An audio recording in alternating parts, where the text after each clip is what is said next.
voces y personajes de la Casa Museo, el recorrido virtual. Bienvenidos.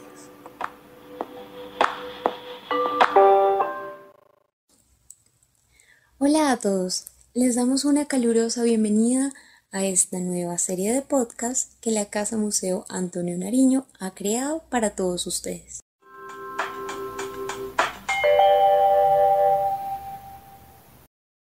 En esta ocasión estaremos publicando los días miércoles 4 episodios a lo largo del mes de diciembre, donde iremos haciendo un recorrido virtual por todo el museo, brindando a ustedes información no solamente de la exposición permanente, sino también algunos datos curiosos y entrevistas de interés. Dadas las circunstancias actuales, la finalidad de este recorrido es acercar el museo a quienes aún no lo conocen o no pueden visitarlos. E igualmente está diseñado para ser escuchado durante la estancia en el museo. Nuestra intención es que sigan disfrutando de un recorrido guiado sin la necesidad de un mediador que los agrupe para evitar así las aglomeraciones.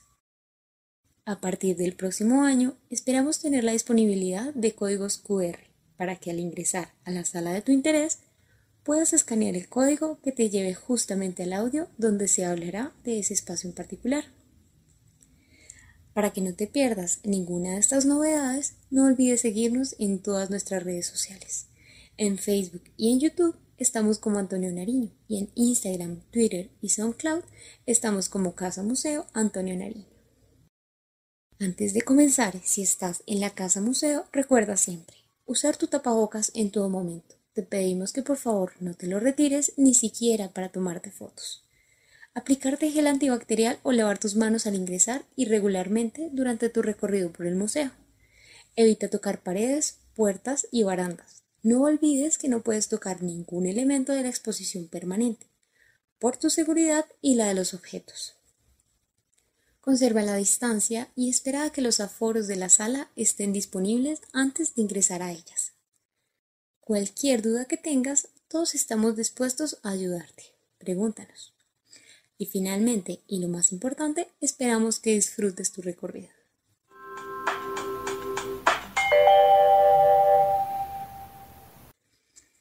Para este primer capítulo, vamos a contarles cosas sobre esta casa, su historia, su arquitectura, su relevancia y luego estaremos hablando sobre el patio principal.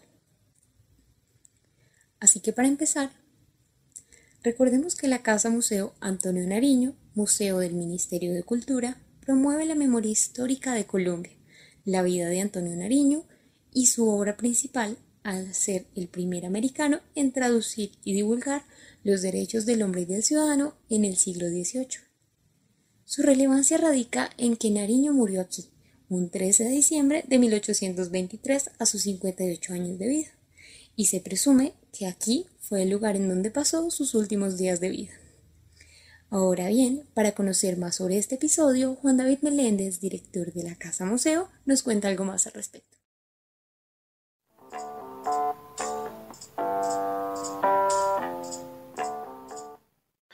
Bueno, recordemos que Antonio Nariño llega al municipio de Villa de Leyva a mediados de octubre del año de 1823.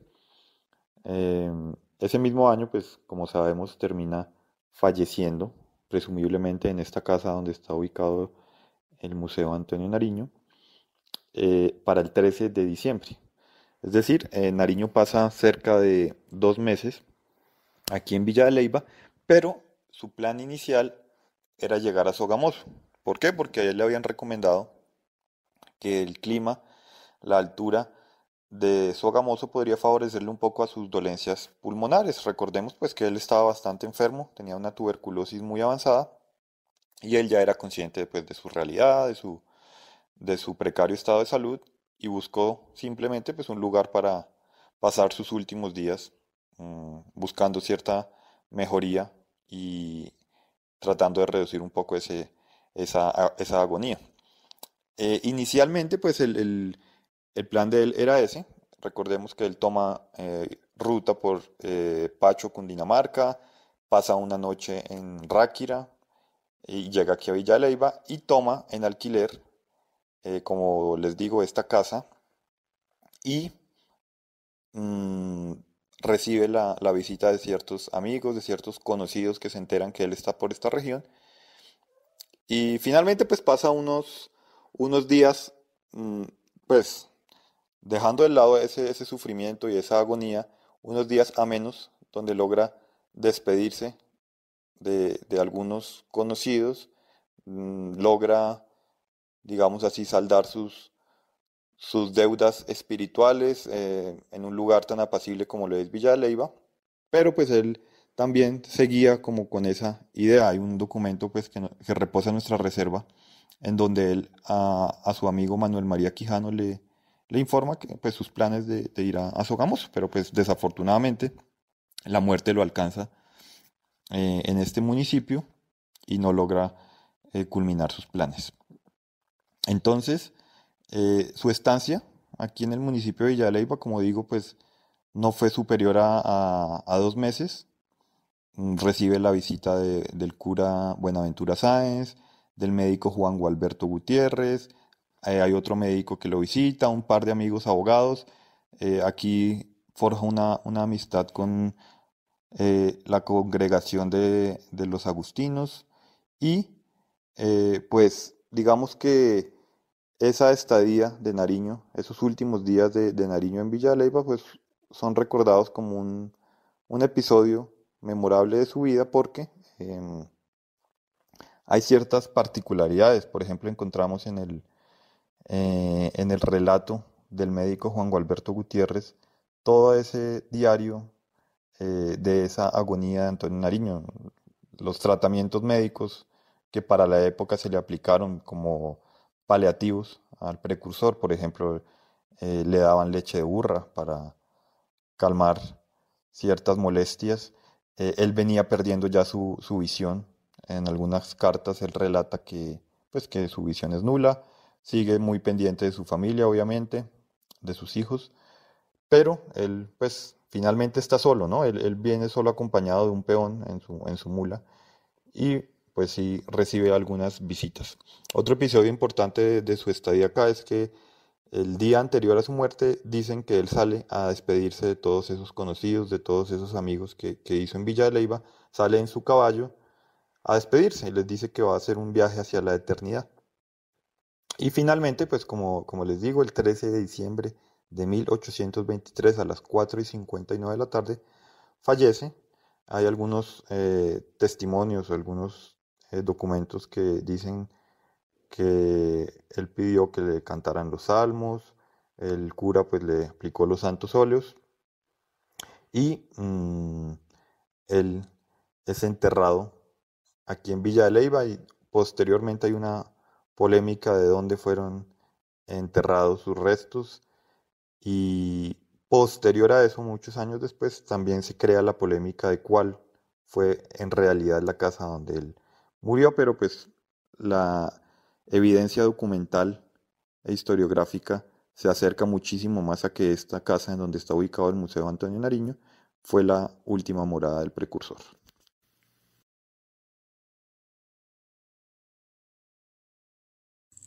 Ya que ahora sabemos de dónde nace la historia que da la vida a este museo, pasemos a conocer algunos datos básicos de su arquitectura.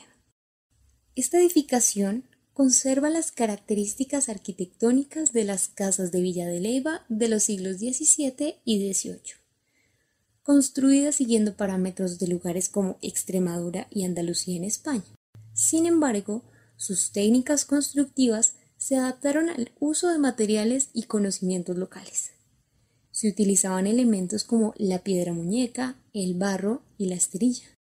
En algunos casos se utilizaba el bareque, una forma de levantar muros utilizada por culturas prehispánicas de América.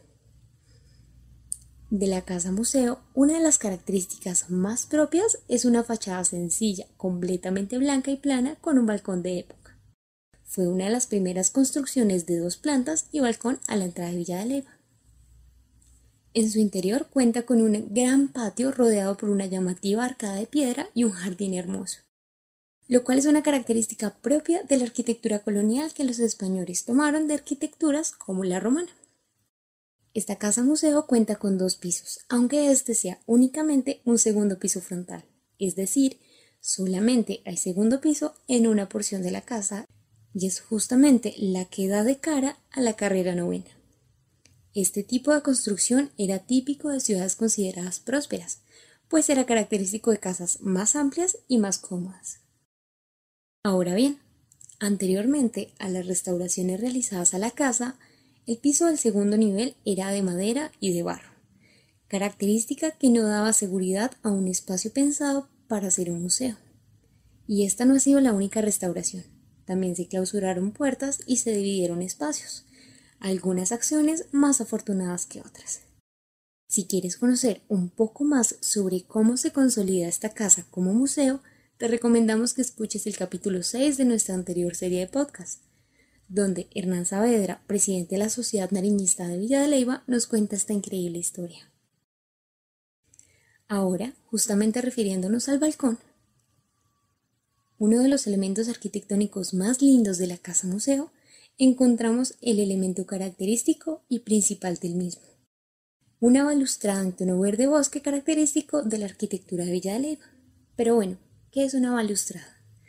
La balustrada consiste en una sucesión de elementos verticales llamados balustres que sirven de apoyo a un pasamanos o una baranda. Estos se repiten con distancias similares creando continuidad. En la arquitectura colonial, el material más usado para hacer este tipo de barandas era la madera. Justamente el balcón no permite paso al público pues está construido en madera y al tener tantos años no permitiría un alto tráfico de personas en él. Ahora, estando aún frente a la casa museo, observamos la techumbre. Esta consiste en el conjunto de elementos arquitectónicos que cubren un edificio en su parte superior. Y es justamente lo que hoy en día le diríamos el techo. La cubierta de esta casa se llama par y nudillo, lo cual significa que está conformada por una estructura triangular donde sus pares sostienen su vértice en vigas y soportan el peso de otros elementos del techo como la esterilla, un material hecho de la caña, y las tejas de barro. Este tipo de techumbres los encontramos en muchos museos y en muchas casas de fundadores y personajes importantes, porque era una característica típica de la arquitectura hispánica de la época. Ahora sí, ingresamos a la casa museo, pero no sin antes darle un vistazo a la puerta, la cual está restaurada y conserva elementos esenciales de la puerta de la época. Llegamos al zaguán, un espacio típico de ingreso a estas construcciones y en donde se ubica actualmente la recepción a los visitantes. A mano derecha están las salas de exhibición que estaremos conociendo en el próximo capítulo, así que por ahora caminaremos derecho y llegaremos al patio principal. Justo al ingresar estaremos de pie sobre un corredor. En este encontramos un busto de Nariño, algunas infografías con datos sobre el museo, la casa y la cotidianidad del siglo XVIII y una placa muy grande en mármol donde están consignados los 17 derechos de la Declaración del Hombre y del Ciudadano. Antes de continuar, vamos a ubicarnos frente a esta placa. Allí encontraremos algunas palabras que a primera vista se creería están mal escritas, pero no es así. Simplemente están escritas igual a la declaración traducida de Nariño, y cabe la pena recordar que la ortografía de la época era un poco diferente a la actual. En muchos casos, los españoles y los criollos escribían las palabras tal y como sonaban. Por ejemplo, la palabra corazón, que está escrita con Z, la escribían antes con una X. Esta pieza no solamente guarda uno de los momentos más importantes de la época, sino que es un tributo a todo lo que Nariño sacrificó por traer las ideas de libertad a esta parte del mundo. Recordemos que este documento estaba prohibido por el Tribunal de la Santa Inquisición y su traducción le acarreó a Nariño la prisión y posteriormente el exilio por sus ideas revolucionarias. Ideas que fueron los primeros brotes a ideas independentistas que años más tarde le traerían la libertad a la Nueva Granada. Hoy podemos decir que los derechos del hombre y del ciudadano fueron la base de los derechos humanos como los conocemos hoy en día. Continuando con nuestro recorrido, podemos decir que este patio es uno de los elementos más característicos de la casa y a su vez de la arquitectura de la época. En él encontramos elementos muy interesantes. Arquitectónicamente veremos las columnas. Estas columnas tienen 3 partes que hoy vamos a conocer.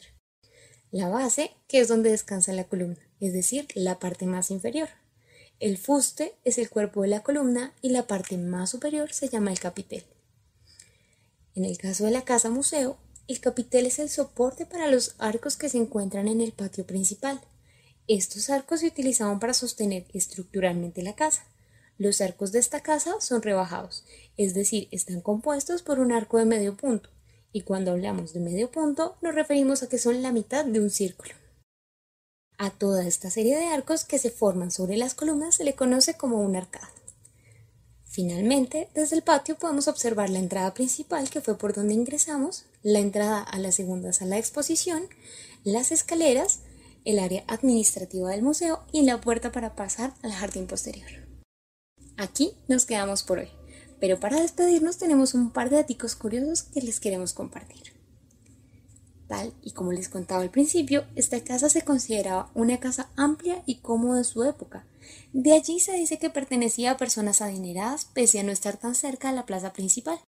Y resulta que esta casa no pertenecía a Nariño. Él solamente vivió en ella durante los últimos días de su vida, tal y como nos lo comentó Juan David. Sobre esta casa hay muchos más datos por contar, pero esto es todo por hoy. Ahora bien, ¿qué tal les ha parecido esta primera parte de nuestro recorrido virtual? Esperamos que haya sido completamente de su agrado y que pronto, si lo escucharon desde sus hogares, se animen a visitarnos. El próximo miércoles estaremos conociendo las 2 primeras salas de exposición, en donde, a través de una serie de piezas que estaremos describiéndoles, hablaremos del hogar, la cotidianidad y la vida militar de Nariño. Así que no se lo pierdan. Si les gustó este capítulo, esperamos que lo compartan con familiares y amigos. Les deseamos un lindo día. Nos escuchamos la próxima semana en Voces y Personajes de la Casa Museo, el recorrido virtual. Un abrazo, chao chao.